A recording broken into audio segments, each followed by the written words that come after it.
Hola, muy buenos días jóvenes, espero que estén muy bien en sus casas. Estamos en una nueva sesión de las clases de historia, sesión número 15. Y en esta oportunidad vamos a hablar de los viajes de conquista española.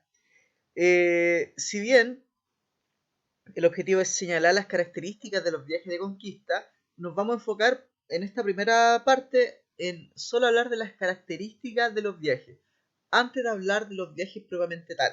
Ya, eso lo vamos a dejar para la próxima clase, porque en esta oportunidad vamos a hablar más bien de las características de estos viajes, ¿ya? Y cómo parte todo en realidad. Bueno, primero hay que señalar que nosotros veníamos hablando ya desde la clase anterior sobre este personaje que ustedes ven acá, Cristóbal Colón. Ustedes ya saben ya que los precursores en realidad de los viajes de exploración europea fueron los portugueses. Y por ahí hubo varios viajes que se hicieron antes del viaje, del gran viaje de Cristóbal Colón. Eh, por ejemplo, los de Vasco de Gama, por el borde del África, ¿cierto? A la India, los de Marco Polo, por ejemplo, ya viajes que nosotros mencionamos en la clase anterior y que nacen en primera instancia por italianos o portugueses. Y posteriormente va a ser Cristóbal Colón quien va a dejar a España como uno de los grandes reinos en términos de los viajes de exploración europea, ¿ya? Bueno, Cristóbal Colón parece ser que hasta los 25 años estuvo navegando por diversas rutas del Mediterráneo. ¿Ya? Recuerden que antes solamente se navegaba por el mar, no se adentraban mucho al océano y si lo hacían solamente era por las costas del océano. ¿Ya? Y hay quienes defienden que fue marinero en naves corsarias.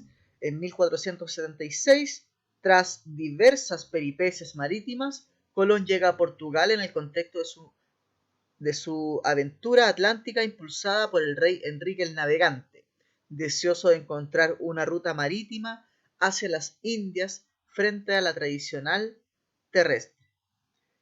Colón se integra del ambiente científico, se impregna, perdón, del ambiente científico y aventurero predominante en la época, además de la lectura de diversas obras sobre geometría y astronomía. Recuerden que nosotros en la clase anterior dijimos que Colón se había inspirado incluso en autores de la antigüedad clásica, ¿ya? En Ptolomeo, se había inspirado también en los antiguos exploradores portugueses e italianos. Bueno, hay que recordar que Colón también tiene un origen italiano, ¿cierto? De genovés. Por lo tanto, Colón además estaba, digamos, impregnado por esta mentalidad del humanismo. Recuerden que todavía estamos dentro de la edad moderna y el humanismo calaba fuerte en los huesos de los y en las mentalidades de los exploradores europeos de la época. Quizás sin esta corriente humanista ningún explorador hubiese hecho las exploraciones tan grandes que se conocen en la actualidad.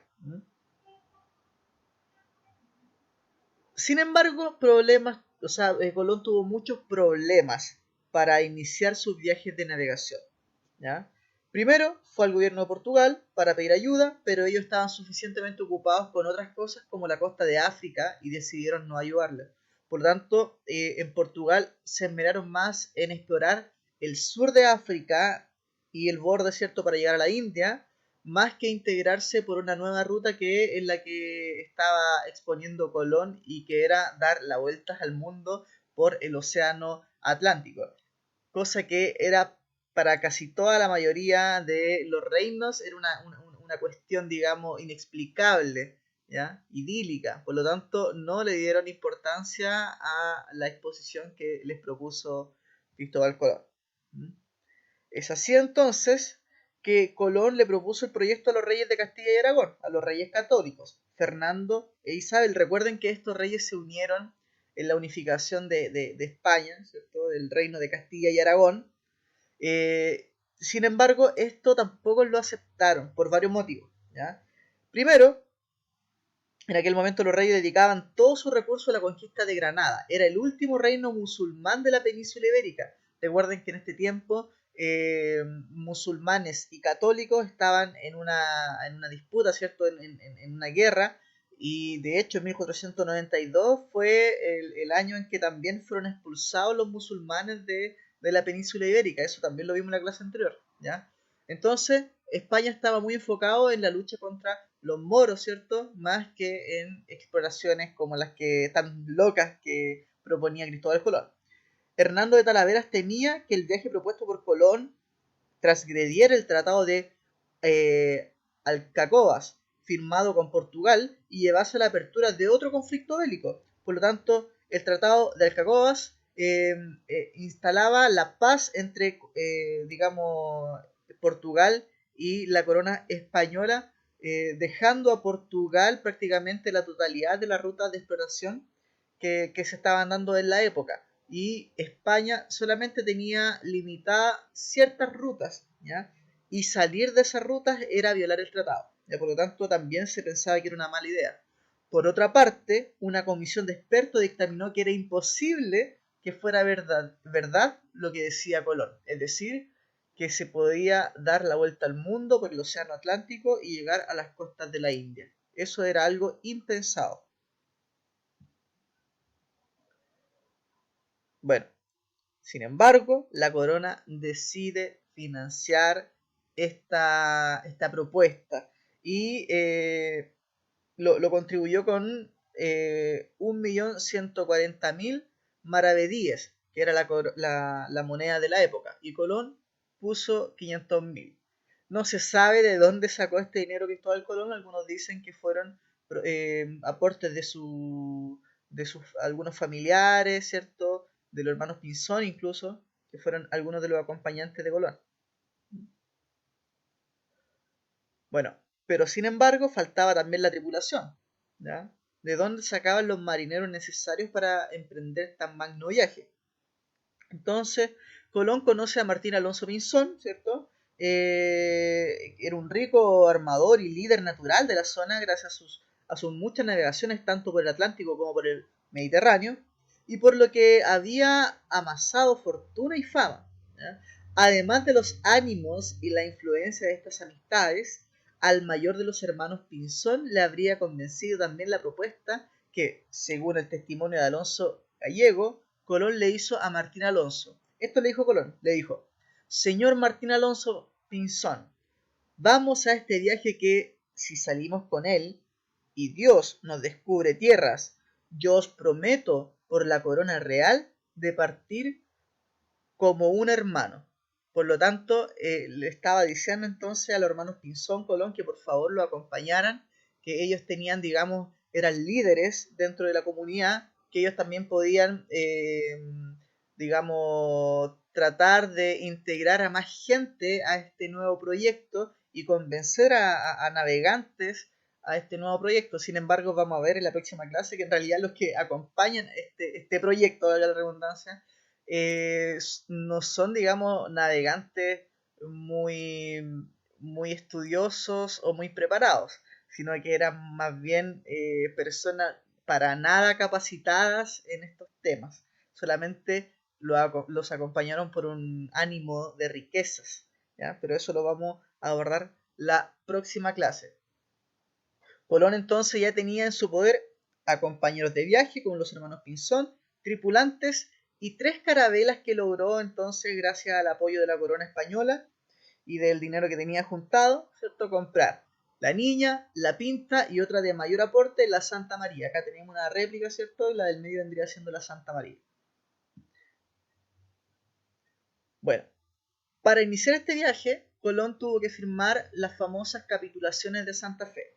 Las capitulaciones de Santa Fe es un contrato escrito por los Reyes Católicos. Bueno, en este caso se firmó el 17 de abril de 1492 en la localidad de Santa Fe, a las afueras de Granada, que recoge los acuerdos alcanzados por Colón, con Colón, relativos a las expediciones que se planteaba de este por el mar hacia Occidente.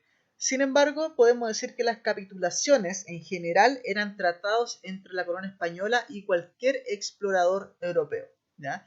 Y estas capitulaciones eran tratados en que se acordaban los deberes, ¿cierto?, y los derechos que tenía la corona y el conquistador, ¿ya? En este caso se llamó la capitulación de Santa Fe, la más conocida porque fue la capitulación, el contrato que se le da el permiso a Colón para salir entonces a descubrir, a explorar las nuevas rutas, ¿cierto? Bueno, entonces la corona autoriza a través de una capitulación instrucciones. El rey señala los territorios a conquistar y concede privilegios al capitán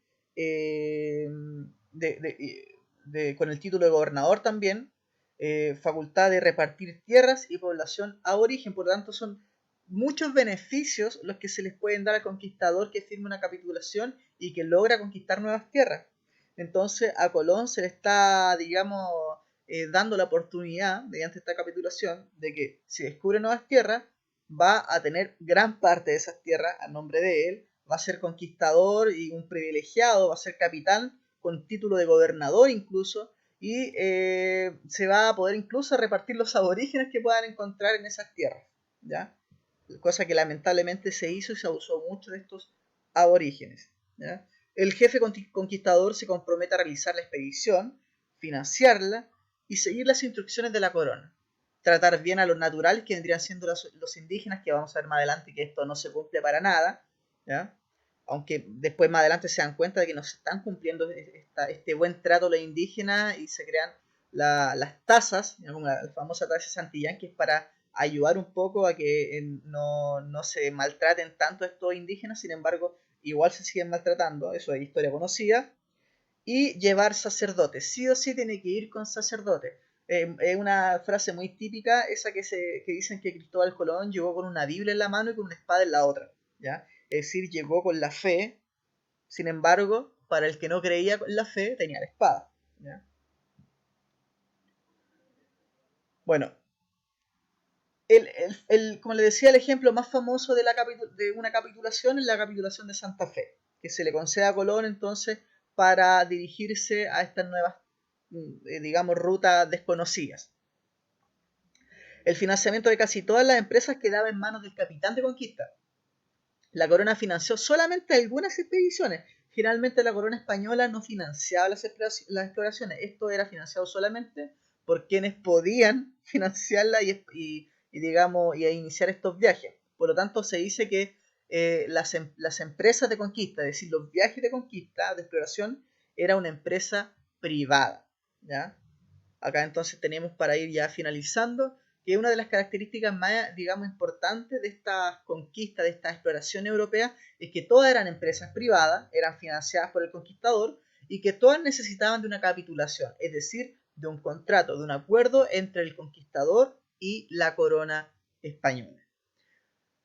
Bueno, jóvenes, dicho esto, les voy a dejar algunas preguntas para ahí comentar en la clase. ¿Cómo era la tripulación que acompañó a Colón? ¿Qué problemas tuvieron durante el viaje? Todo eso lo vamos a abordar en la próxima clase. Bueno, jóvenes, que estén muy bien. Nos vemos entonces en las clases consultivas. Hasta luego.